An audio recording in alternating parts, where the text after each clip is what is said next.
Assalamualaikum warahmatullahi wabarakatuh.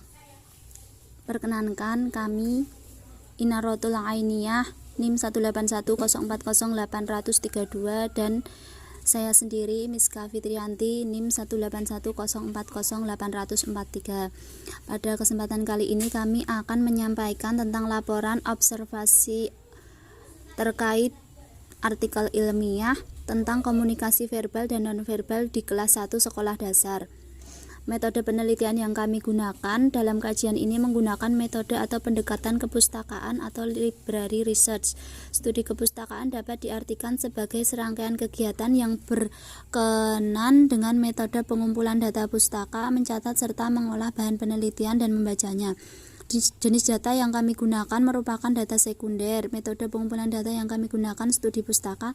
Metode yang akan kami gunakan untuk pengkajian adalah studi literatur.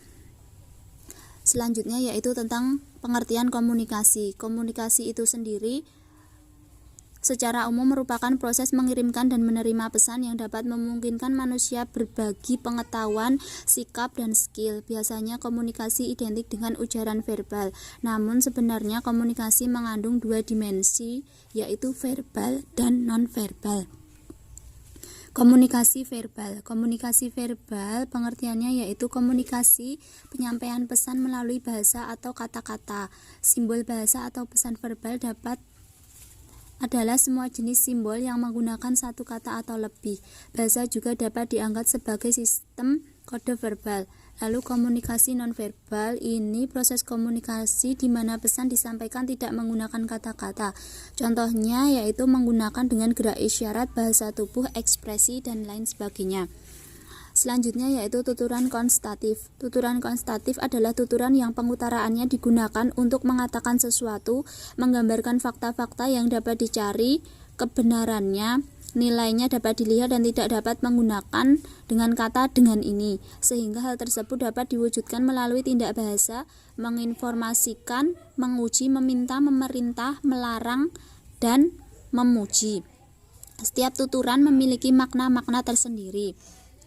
Makna-makna konstatif tersebut yang pertama yaitu makna menginformasikan, yang kedua makna menguji, yang ketiga makna meminta, yang keempat makna memerintah, yang kelima makna melarang, yang keenam makna memuji. Nah, makna 1 sampai dengan makna nomor 3 yaitu makna menginformasikan, makna menguji, makna meminta akan saya sampaikan yaitu Miska Fitrianti. Lalu makna yang nomor 4 sampai dengan nomor 6, makna memerintah, makna melarang, makna memuji akan disampaikan oleh teman saya Inaratul Ainiyah. Yang pertama yaitu makna memuji. Yang pertama yaitu makna menginformasikan. Tuturan menginformasikan diwujudkan guru dengan memberikan pernyataan atau informasi tentang materi yang telah dibahas. Tuturan ini bertujuan untuk menambah pemahaman siswa dalam materi yang telah dibahas. Contohnya dalam dialog yaitu tentang guru, coba dilihat ya apa tandanya. 4 dikurang 4 sama dengan 1. Coba dihitung lagi ya, ambil jari 4 lalu dibuang 4. Nah, ini merupakan contoh komunikasi verbal karena guru menyampaikan dengan kata-kata. Lalu komunikasi nonverbalnya, guru mendekati siswa dengan membantunya dalam berhitung dengan memegang jari-jari siswa dengan suara lembut dan guru menganggukkan ke atas. Guru membuka mata lebar dan bibir ditarik ke atas. Lalu selanjutnya yaitu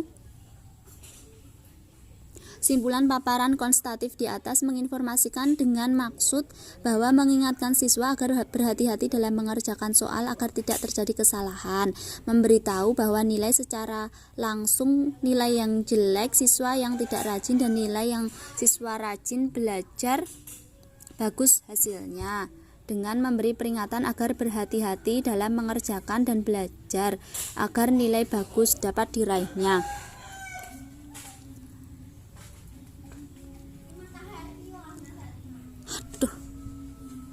Lalu yang kedua yaitu makna menguji. Makna menguji diungkapkan dengan cara menggunakan kalimat tanya dan intonasi tanya. Tujuannya untuk mengetahui penguasaan siswa terhadap materi yang sudah dibahas. Contohnya yaitu siapa yang lahir, siapa yang melahirkannya, siapa nama ibu Nabi Muhammad. Ini termasuk komunikasi verbal. Lalu komunikasi nonverbalnya, guru bertanya dengan suara keras, berdiri di depan kelas, tangan terbuka dan kening berkerut. Lalu yang ketiga yaitu makna meminta. Tuturan meminta diungkapkan guru dengan cara meminta siswa melakukan sesuatu sesuai dengan isi permintaan. Tindak meminta bertujuan agar siswa dapat melakukan sesuatu berupa respon terhadap permintaan guru. Sebagai contohnya, mana punya Yuda? Itu merupakan komunikasi verbal guru. Lalu nonverbalnya, suara guru keras, menatap siswa, mata membesar, guru mengerutkan kening. Untuk materi selanjutnya akan dijelaskan oleh teman saya Inarotul Ainiyah. Silahkan. Baik, terima kasih atas waktunya. Di sini saya Inarotul Ainiyah akan melanjutkan penjelasan terkait makna-makna konstatif. Yang selanjutnya yang keempat yaitu makna memerintah. Makna memerintah yaitu makna yang menyuruh atau meminta siswa melakukan sesuatu. Contohnya, guru berbicara seperti ini. Najwa, jangan ribut ya. Nah, komunikasi pada contoh di atas berbentuk kalimat perintah larangan. Makna memberi perintah termasuk dalam tuturan konstatif untuk komunikasi verbal dan makna berperilaku dingin. Makna yang selanjutnya yaitu makna melarang. Makna melarang yaitu ditandai dengan pemakaian jangan atau tidak boleh pada awal kalimat. Contohnya, guru berbicara, tidak boleh ada yang ribut lagi. Nah, pembicaraan tersebut ditujukan untuk siswa yang sedang bermain-main di dalam kelas.